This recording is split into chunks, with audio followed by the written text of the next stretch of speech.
រំលឹកព្យញ្ជនៈផ្សំស្រៈកខចឆដថណតថបផសហលអកខោចុះឆៅដេតោទឿថាបីបោផុសសេះហាហោះឡូអ៊ំ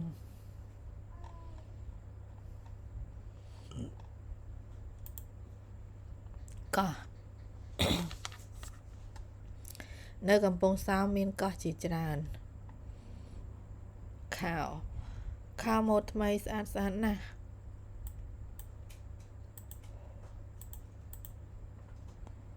ចុះ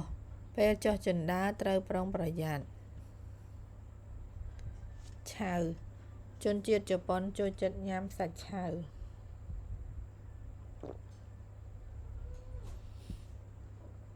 ដេនេះជាម៉ាស៊ីនដេសម័យកាលខ្ញុំនៅតូច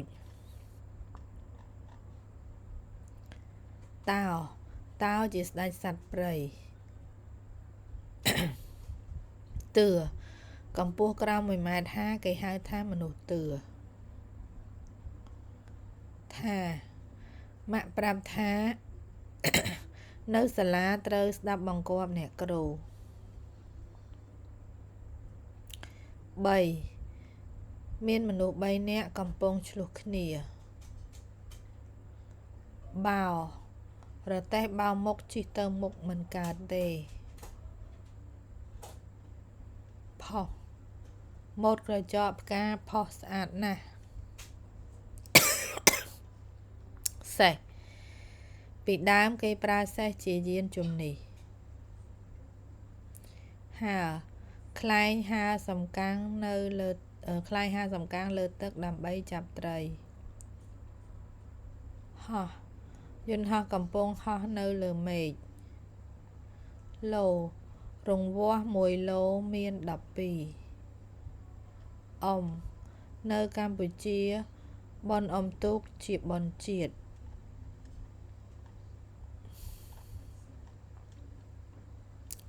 កកូសម្លកកូជាសម្លល្បីប្រចាំប្រទេសខ្មែរខាស់កថ្ងៃក្តៅខ្លាំងធ្វើឲ្យយើងខាស់ក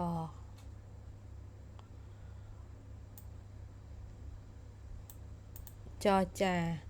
ថ្នាក់ដឹកនាំប្រទេសទាំងពីរកំពុងចរចាគ្នាដំណាំស្ពៃនៅស្រុកខ្ញុំចំណីយើងត្រូវចេះស្គាល់ឲ្យច្បាស់ពីចំណីអាហារតាខេគាត់ដេញតាខេពីរសស្ដាប់ណាស់បបនេះជាបបសាមជោគដែលឆ្ងាញ់ជាងគេ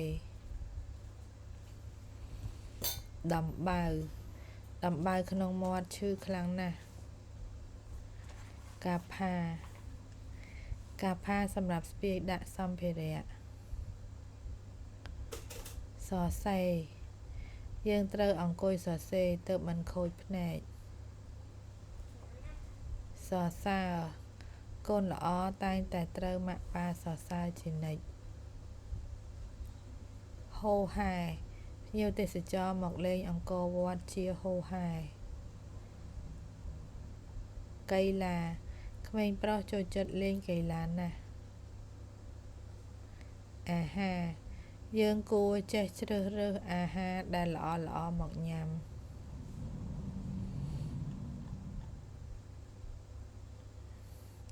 កុំឆីចំណីឆៅនេះកុំឆីចំណីឆៅកុំឲ្យញ៉ាំចំណីដែលឆៅបងចំណានខំដេកខោបងចំណានគាត់ខំប្រឹងដេកខោចៃអាំសរសើរបុប្ផាថាចេះថែដំណាំចៃអាំសរសើរថាបុប្ផាថាចេះដាំដំណាំ